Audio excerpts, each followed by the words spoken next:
ماما، ما لمحتش التليفون بتاعي في اي حته كده؟ ما انت بتنساه على طول في جيبك اللي ورا.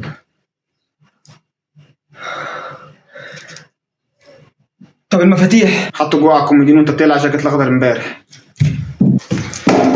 وبعدين خبطته بايدك واقع على الارض. قدام شويه. مش ممكن. معلش، اخر حاجه في رجلك. مش ممكن. ادخل العب بقى واقعد، مفيش داعي تخرج. يعني ايه؟ يعني صاحبك محمد هيرن الجرس دلوقتي يقول لك معلش ست تعبانه ولازم انقلها مستشفى ضروري، مش هينفع نخرج النهارده.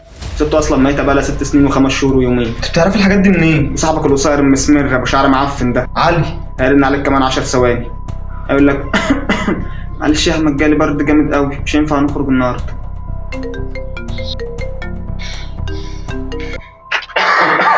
معلش يا احمد جالي برد جامد قوي، مش هينفع نخرج.